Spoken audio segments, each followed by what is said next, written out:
Isang malamig at makulimlim na araw po sa ating lahat, mga kapito. Ngayon po ay araw ng Lunes, December 23, at dadako po muna tayo sa mga may kaarawan sa araw na ito. Maligayang kaarawan kila Jerome Yuri Gonzalez ng SBP Irog Jeddah Chapter, kay Harold Macabinta ng Aklan, Brian Calma ng Likab, Nueva Ecija, Ronnie Katungal ng San Carlos City, Pangasinan, kay Russell Madayag, at ganun din po kay Ricky Pat Paharilla ng SBP Eastern Samar. Belated greetings din po para sa mga nagdiwang na kaarawan kahapon, December 22, sa mga sumusunod.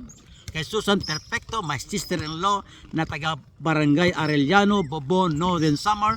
Kay Sherwin Pugay, Bilyardo Cerda, Apea Maronilla, Reyes Kea, Jess Arsua Kadotdot, Joanne Bukago, Raymond Puntarom K, Ramil Samson, Jojo de la Cruz Laksamana, at ganoon din po kay Ralph Abila. Maligayang kaarawan po sa inyo lahat, at naway patuloy kayong pagpalay ng ating pong may kapal. At mag-shoutout din po tayo sa mga sumusunod: kay Luis Saldana ng BAP Federation ng Taguig City, kay Rico Tan ng Pabro, Arenel Fidel Sun, at kay Reggie Gorospi Pamaran. Kumusta po kayong lahat yan?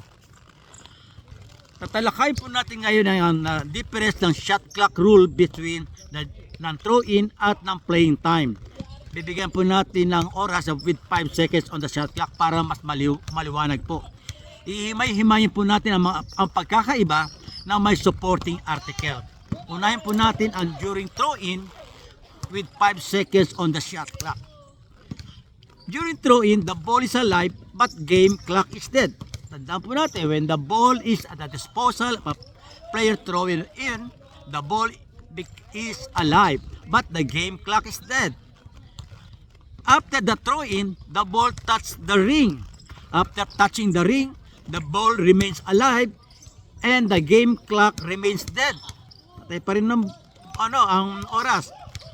After the ball touched by either team, the game clock and shot clock shall run simultaneously.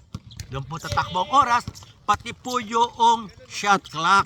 Dahil po yan sinasabi ng Article 29/50-46 interpretation. Makikita niyo po yun doon. Then, the defense touch the ball before it goes out of bounds. Lumabas po ang bola, na-touch po ng depensa. So, pag lumabas ang bola, pipitong referee, game clock is dead. Then mayroong violation, the ball goes out of bounds. Okay? And the shot clock shows 3 seconds. Yung shot clock display visible. Kung ano mo yung naka-display visible shot clock, kung 3 seconds po yon, 3 seconds po gagamitin ng opensa. Dahil po wala pong resetting mangyayari dahil merely touch of the ball. Wala nagkaroon ng game control after the ball touches the ring on the throw-in. Okay? So, bakit nga pa hindi Dahil nga po walang control. The shot clock shall not reset for no teams gain control of the ball. Yan po ang sabi sa Article 29/50-35 statement. So, pag nag-throw-in po yung opensa, throw-in for the offense team, shot clock shall be 3 seconds kung iyan ang nakadisplay na visible sa shot clock.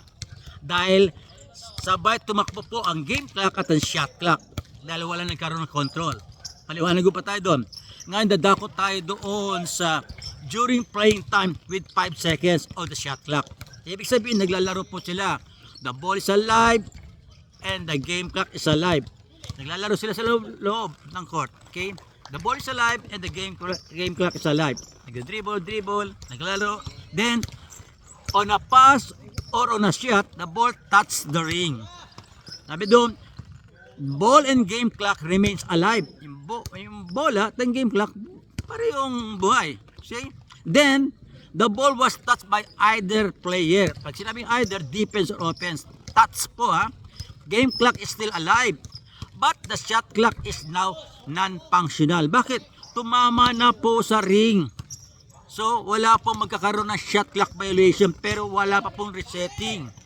Then, the defense touch the ball before it goes out of bounds. Natapik po ng depensa. So, game clock is dead and shot clock remains non-functional. Hindi po tatakbo. Okay, Wem? Why non-functional? Because for no teams gain control of the ball, the shot clock remains non-functional. Yan po ang sabi sa Article 29/50-35 statement. So, pag nag-throw in po ang offensive team, sabi doon, throw in for the offensive team, shot clock shall be reset to 14 seconds. Article 29/50-40 interpretation. Yan po ang pagkakaiba ng during throw-in at during playing time ng shot clock rules. Ang dalawang to.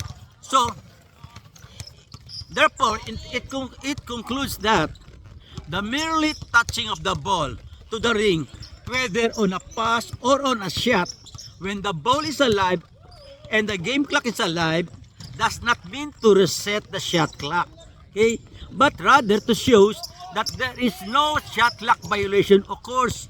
Pag tumama po ang bola sa ring, naglalaro sila, tumama ang bola sa ring, wala po agad tayong resetting ng shot clock. Pag tumama ang bola sa ring, ibig sabihin walang shot clock violation. Kailan po mag-resetting ng shot clock? Ito po yon.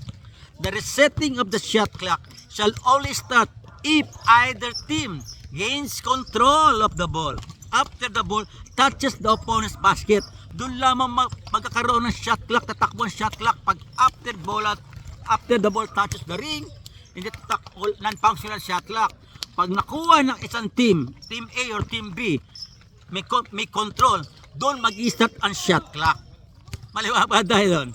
However, sabi doon, during a throw-in, once the ball touches the opponent's basket or ring, and either player touches the ball, the game clock and whatever shot clock display visible shall run simultaneously. Wala po, tuloy-tuloy po ang takbo to during sa throw-in. Kasi wala pa pong nagkakaroon control. Pag ang A1 nag-i-inbound, 5 seconds to go, tumama ang bola sa ring, pak, bumaksak sa floor, hindi natapik ng defense or offense, sabay po tatakbo ang game clock at ang shot clock.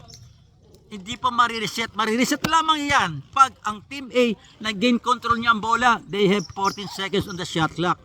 Kung nakuha naman ng defense ang bola, meron gain control, meron silang 24 seconds on the shot clock. Yan po ang pagkakaiba ng shot clock rules between during the throw-in at during playing time. At naway naunawaan natin ng bahagya ang mga ito. Ulit-ulitin po ninyo, medyo i-visualize nyo po pag ito binabasa nyo sa aking YouTube channel. Muli, yan po ang ating maikling aralin sa araw ito. At muli, huwag po natin kalimutan mag-like, mag-share at mag-subscribe sa aking YouTube channel. Hanggang sa muli, ito po ang iyong abang lingkod, former FIBA referee Eto Camarongan. Bye-bye!